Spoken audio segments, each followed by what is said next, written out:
Hi and welcome to another instalment of Bob, the bucket of bolts. Now, Bob's become less of a bucket of bolts over the series, as you've noticed, and we're now starting to get up to the top end. The cylinder, the cylinder head, these are all things that require specific attention. This is where your engine makes its power, and this is also where Bob failed. Now, you guys are probably getting quite sick of me showing you that broken piston that came out of Bob. I do like to show that off because it just illustrates that the simple act of changing your oil and being kind to your engine, they're two factors that will make sure that you get a much longer life out of your engine than Bob's owner did. Now, I'm grateful to Bob's owner because it's given me a prime example, obviously, to wave at people. Change your oil, you won't have any problems. Change it more often than Honda says, you'll have even less problems. Now, we can only speculate as to what actually happened when Bob's piston failed. By the looks of the piston, the rings wore out, probably. The piston itself started gouging into the side of the cylinder. The clearance inside the engine between the piston and the cylinder is controlled by the rings to a degree, and that piston is simply not designed to rub directly against the bore. The role of the rings is to provide a seal and to provide a smaller point of contact between the piston and the cylinder wall. So regardless of how tortured Bob's last few minutes of life were, we can look at the cylinder at this point and decide whether or not it's redeemable. We do have a number of different options with Bob. The one that I recommend is to actually throw this cylinder. Obviously the piston make a remarkable paperweight, something to promote conversation at your desk. But the best thing to do with all of that is actually to throw it out. But we're going to see if Bob is redeemable. Now, I've set this shot up. Now, you've got to give me credit. I'm not one of these YouTubers that stick my face in front of the camera at every opportunity. This little opening shot that I've set up here, it looks directly at part of the damage. There's actually several points of damage on this cylinder, and I've had a quick look and I've determined that the scratching is not too deep. In fact, what you can see here is actually bits of piston. Now, the piston is an aluminium and that cylinder liner is actually steel. It's pressed inside the aluminium cylinder block. We'll call it. I'm hesitant to call that a cylinder block, but yeah, it's pressed into the cylinder.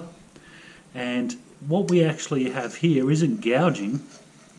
It's actually where the piston itself is worn off.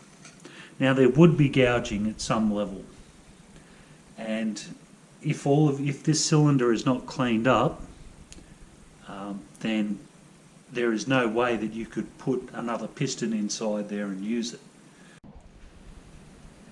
So just having a look there, you can see that build-up that I was talking about, and it actually runs the length of the cylinder.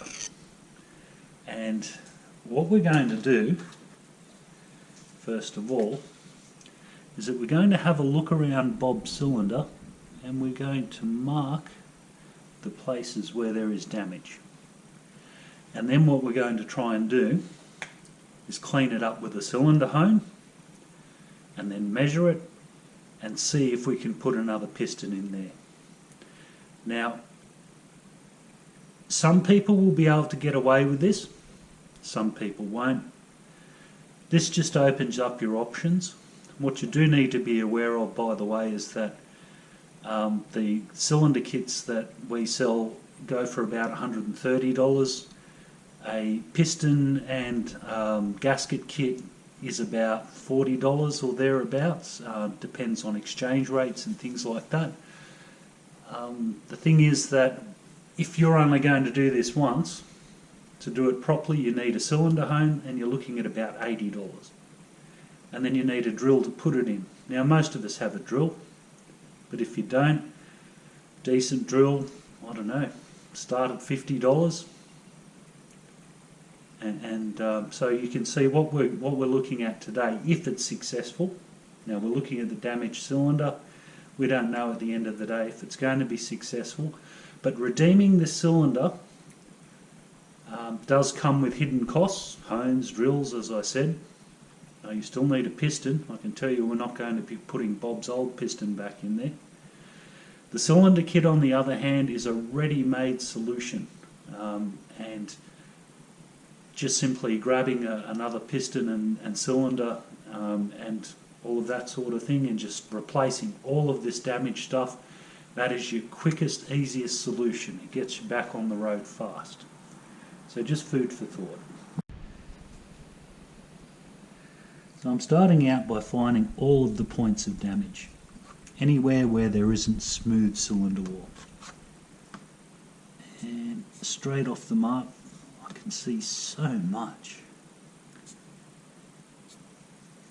So there's the damage, and the wider bits, I'm actually marking the extent of the damage. It's very hard to get a good camera angle on this.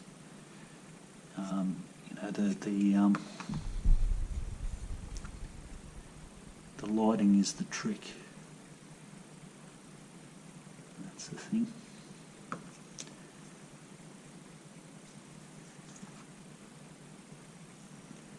I can see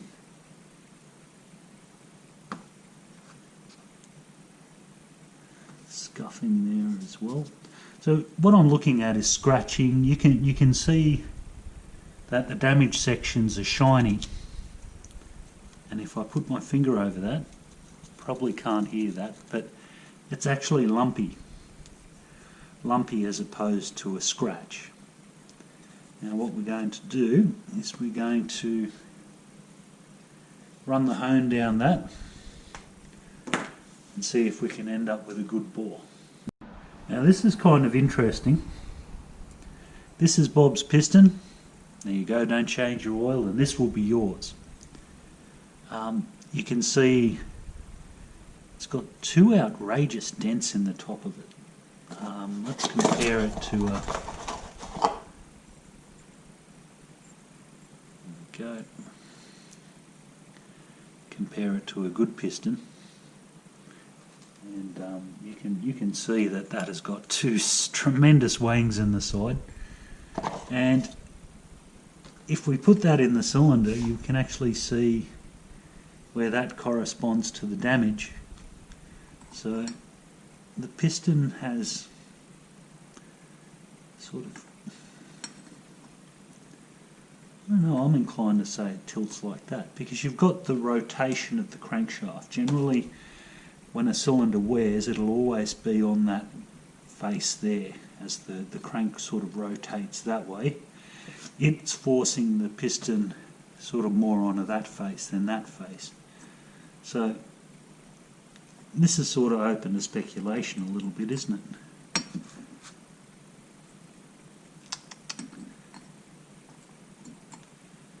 You can see what you will there, but it sort of lines up, doesn't it, quite well. When you look at a piston, by the way, this one you can see in, but sometimes they're not marked that way, sometimes they're not marked at all. But if there's cutouts for the valves, you can see that the inlet valve is bigger than the exhaust valve. That's quite common in most motors. So that helps you to orientate your piston. Don't put it in backwards. That can be bad. Sometimes it can be harmless, sometimes it can be bad. Those cutouts are there to accommodate the valves as they open, particularly on what we call overlap, where we're going from the exhaust stroke to the inlet stroke.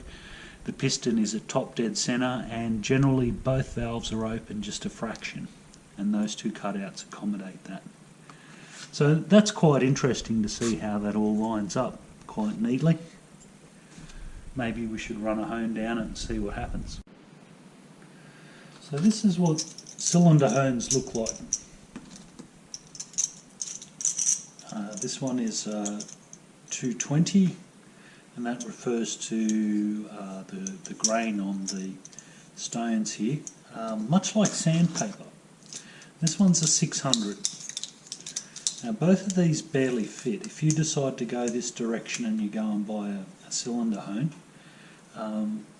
make sure that it is able to do a 52mm bore. Most cylinder hones that are out there, they're for cars which have bigger cylinders than the CB has, and you just want to make sure that that actually fits inside. So when we're honing a cylinder, effectively what we're doing is we're popping this hone inside the cylinder and putting it on a drill or something similar and spinning it, and it actually will remove the glazing off the cylinder and any slight imperfections, any small scoring. In this instance it should remove fairly painlessly the remains of the piston there from Bob. So fairly straightforward. The idea is to give us a clean, freshly machined surface for us to put a new piston in. You can't put a new piston into a bore like Bob's. You can put a new piston into an unhoned cylinder if you're just replacing a worn piston and ring arrangement. The trouble with that is that it's not the ideal. It should be honed. The glazing affects the run-in pattern on the new piston and rings, and you have other issues as well. There's a carbon lip up the top of all the cylinders. You'll see that on yours. That carbon lip, it can actually, if it's big enough and your original piston and rings is worn in a certain way, it can actually cause the top ring to break. If it hits that carbon ring, there is a risk that the top ring will be fluttering in and out quite quickly and it could break. So that's just something to be aware of there. So we're going to start by cleaning the bore out, because when we run the hone in there, we definitely don't want any more dirt or foreign matter than we can possibly get away with not having in there. So that's just metho in a clean rag. I'm just basically giving that a bit of a tidy up, trying not to remove our texture marks. The metho will get rid of those real quick. We're just cleaning that up as best as we can. The metho will dissolve the carbon ring to some degree. You might be able to see that. The ring of carbon around the top. And that should be good to go. So we'll pop the lid back on our metho.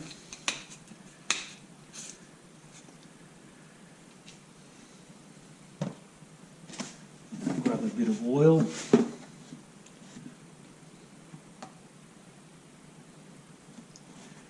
We don't want to go over the top with the oil, but we certainly want to lubricate the hone.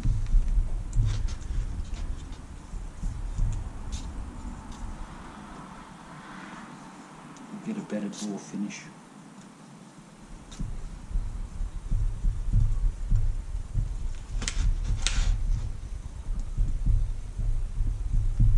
Okay, so good smearing. Pop that to one side. Now, when you do your honing, you'll notice that these guys sort of rock on that pivot point there. When you do hone the cylinder out, you want to make sure that they never get to the point where they spread like that. You always want to keep these the stones parallel to the bore. When you come out the other side, you need to make sure, same again, that you're not going too far, because when they flip out like that and the drill's spinning, it can get quite nasty. So that's basically what we're going to be doing, is actually spinning that with the drill fast enough to clean the surface of the bore up. So let's grab our drill.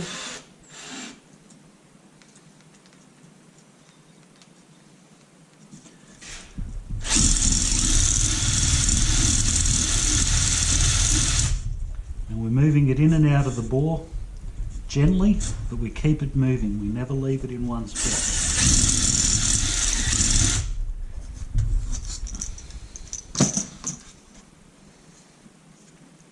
And let's just have a look at what that quick pass did for us.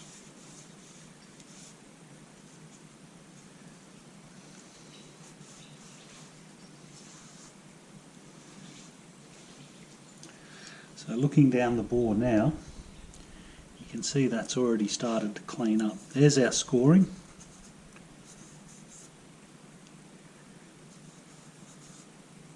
And I don't think this bore's going to clean up. But we'll keep going. We'll oil her up again. We'll give it a decent pass. See that original pass there, that was enough to clean up the aluminium that was on the bore from the piston.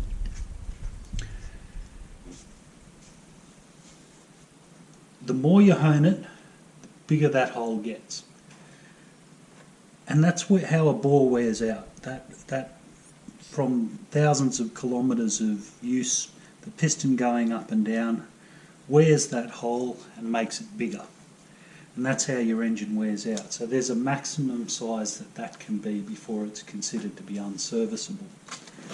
And we definitely don't want to take our bore to that point. Having a look at the scratches that we've uncovered,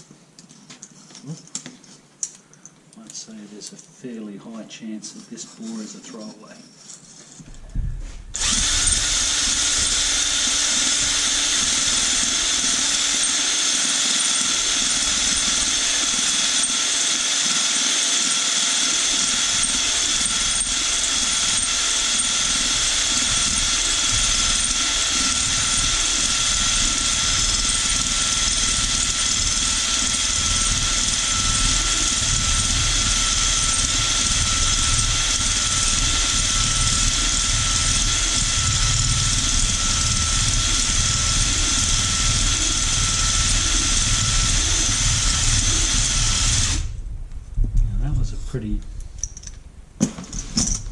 Pretty determined effort. That was a big pass. So let's clean her up. Now you can see why we marked the bore, because we need to be able to go straight to where the damage was and have a look and see if it's still there. So what do we see?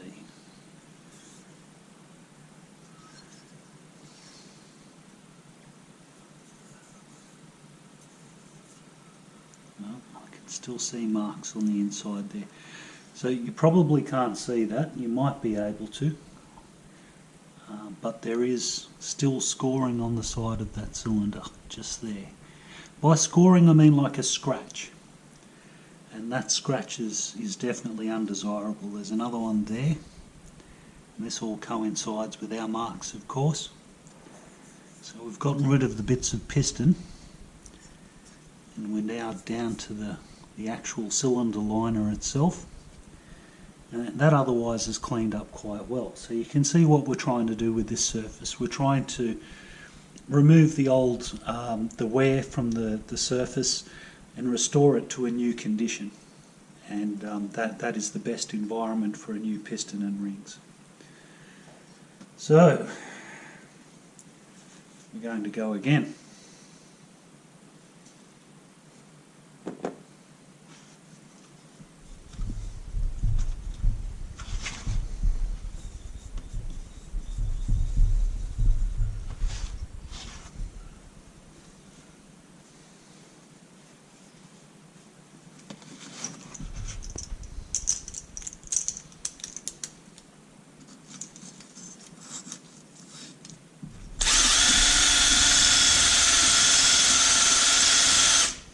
Now notice that I always keep it moving. I can't emphasise that enough.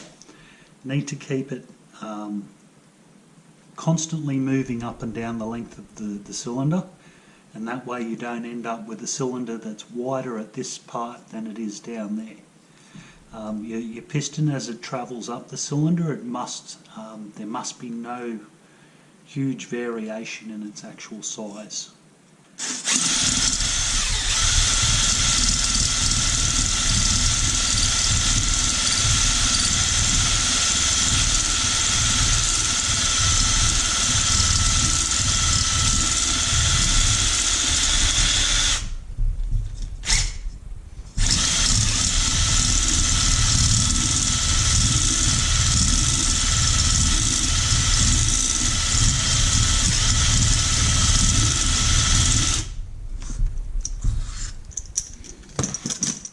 When I'm withdrawing the hone, if you noticed, I'm squeezing those in so we don't scratch the side of the cylinder with the stones of the hone.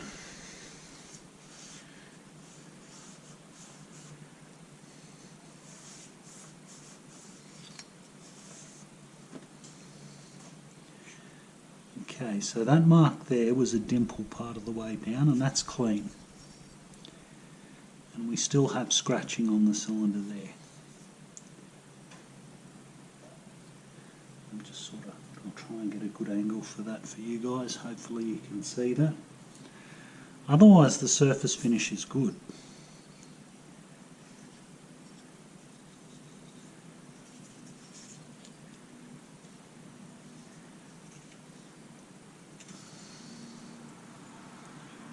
So we've still got scoring at those 2 points.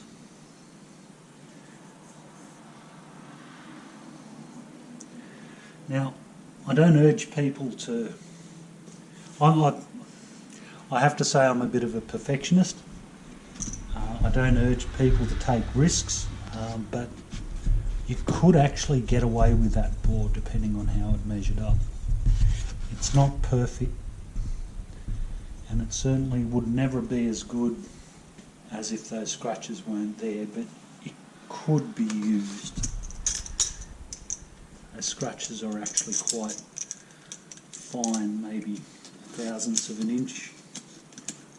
In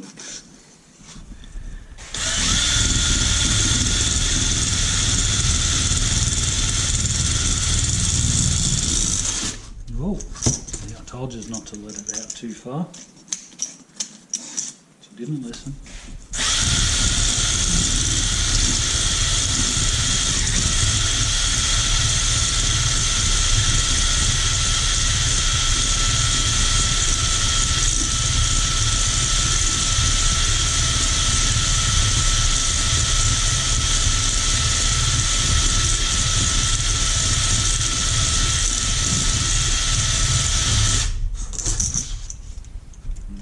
Take much more out of that, we'll be able to get an oversized piston and put it in there and it'll be just fine.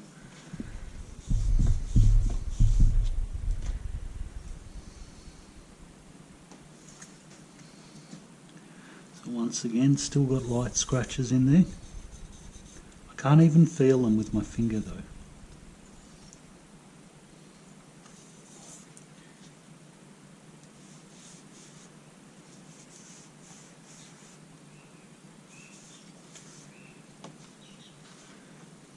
Otherwise it's a very nice bore finish. If you can see that there, that's what we're shooting for. It's deglazed. It's good cross hatching.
gone? Oh, no. Still there.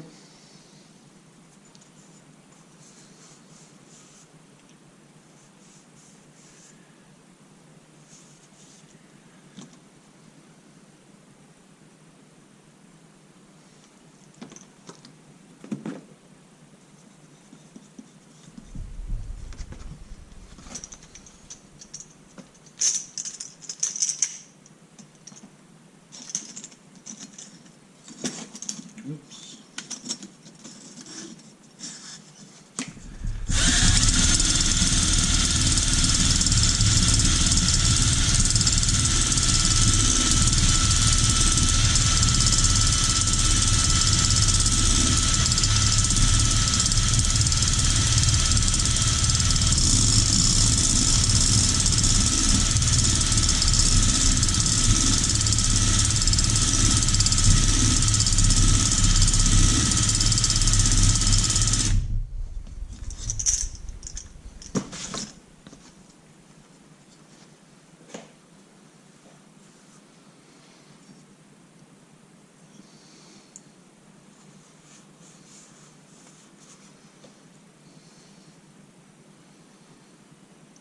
Right.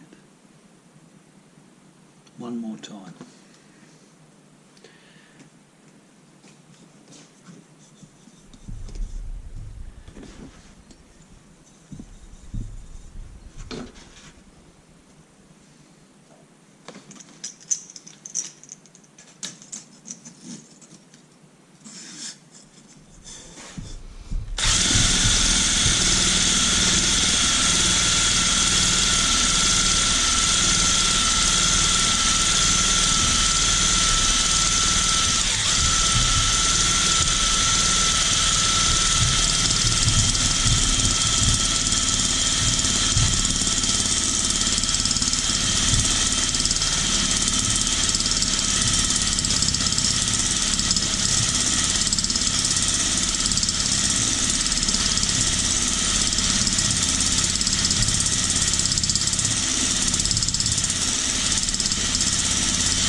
That's it.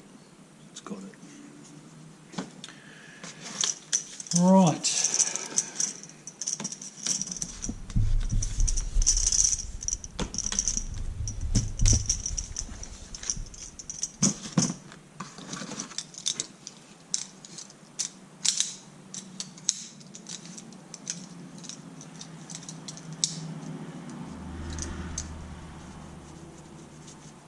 This finer honer. Last minute cleanup. You can get away with just one hone. I'm going from a coarse hone, like coarse sandpaper, as an equivalent to a fine one, just to smooth it out a little bit. This one is right on its limits when it does a cylinder this small. Barely fits.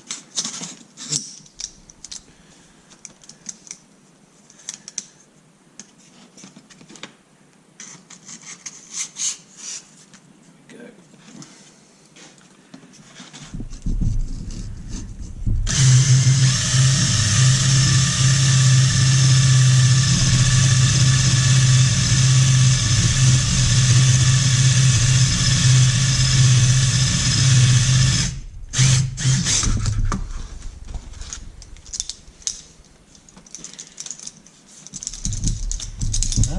For better or worse, is the honing process.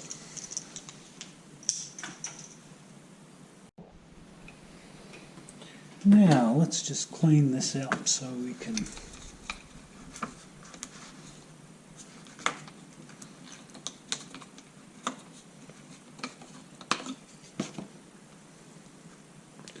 have a closer look at it.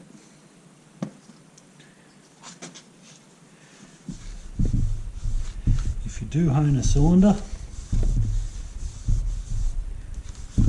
before you assemble the engine you must absolutely clean it so it's spotless. You can see all of that sort of a mixture of oil and metal that we've machined off it.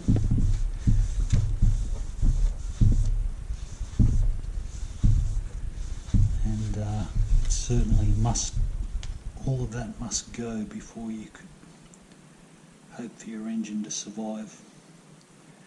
If you don't clean it off, it'll basically wear your engine out, those metal fragments. Now there's our surface.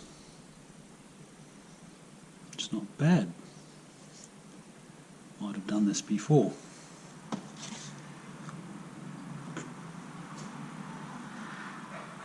This is a telescopic gauge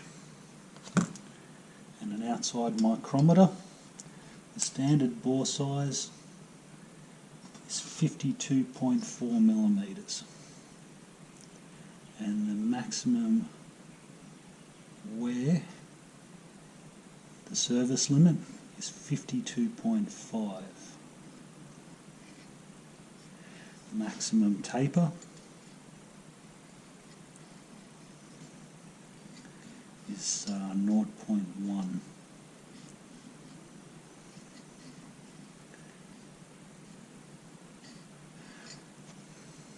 Now how this works is pretty straightforward. The gauges, they're called telescopic gauges, and you can see that they go in and out like that. The back of it locks it in place. So what we want to do is just unlock it with it in the cylinder, and we have to make sure it's square, sitting absolutely square to the cylinder surface.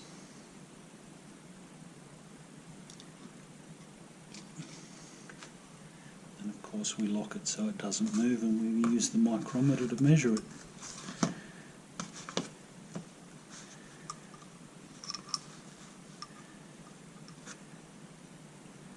I'll put that where you guys can see it.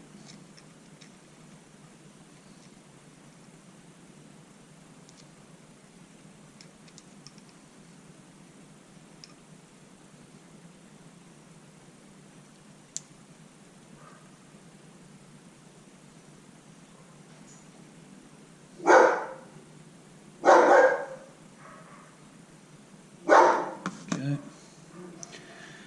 And what do we have? 52 point.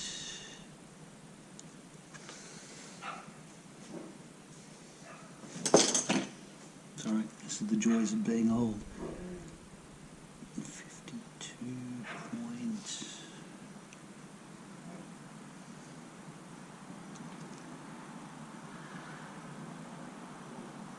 62.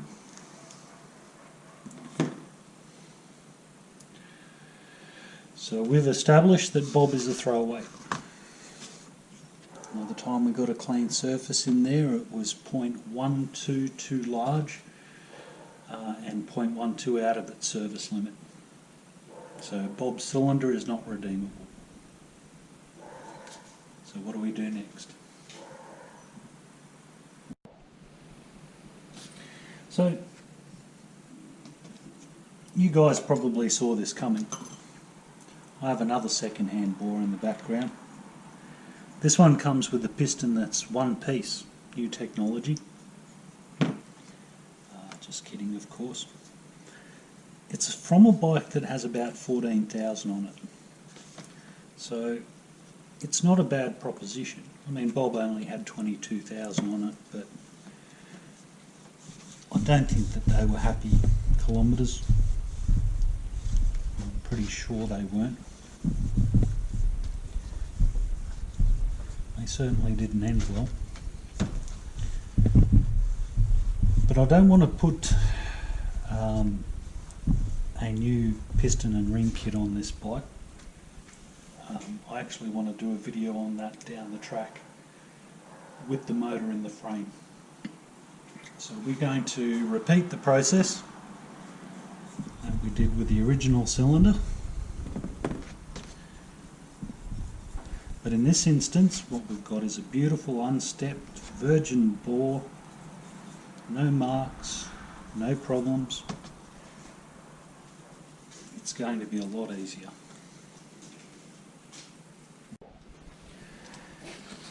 In this instance, I'm going straight for the 600 set because all I want to do is deglaze it.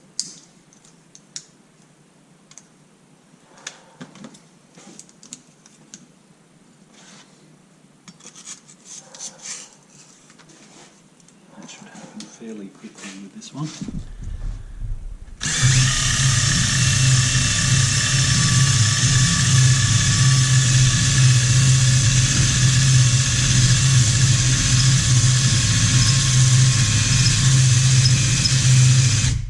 Smooth, even strokes.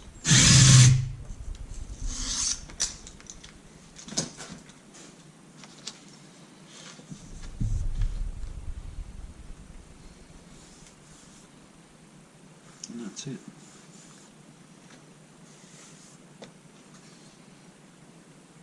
That was easy, wasn't it?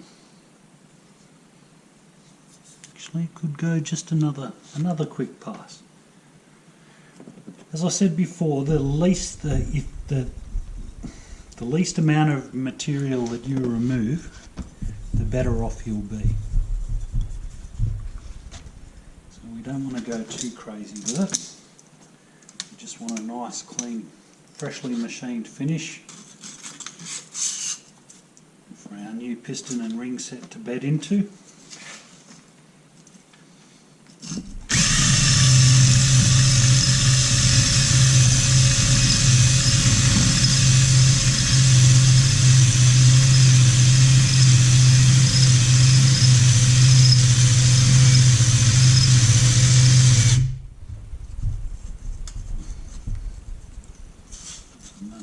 Probably should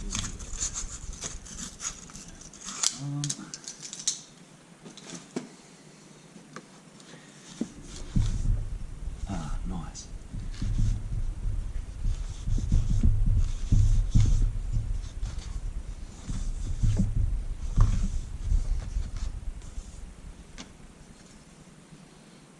See there, a nice, fairly clean sort of a.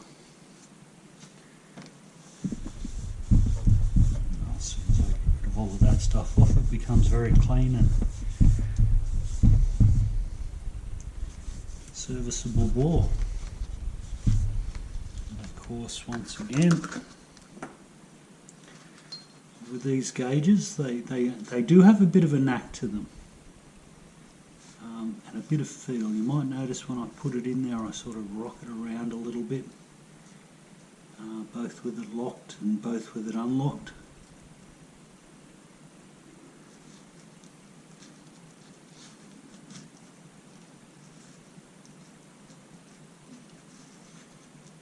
That's a beautiful parallel bore.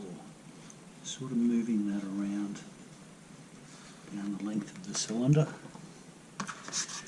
And I'll give it a measure once again.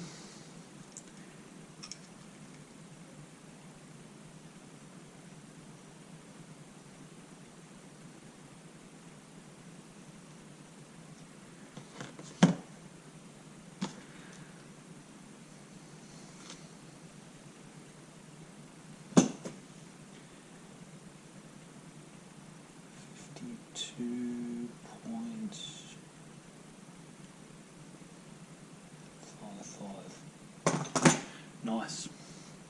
We can work with that. So it's a bit of a shame about Bob's bore,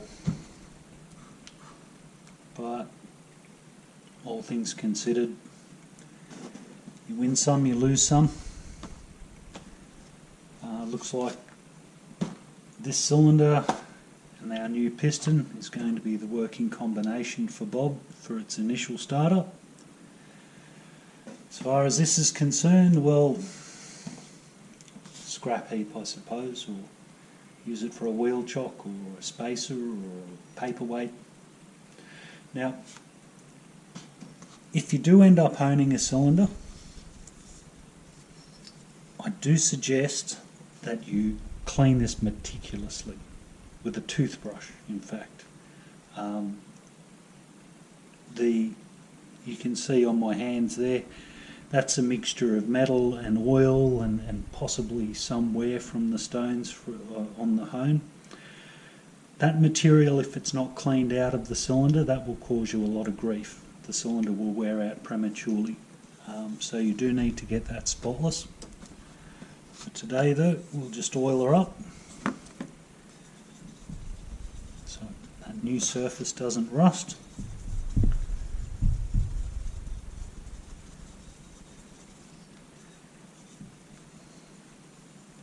And that gets us ready for the next step, which of course is to put the piston and the cylinder onto the engine.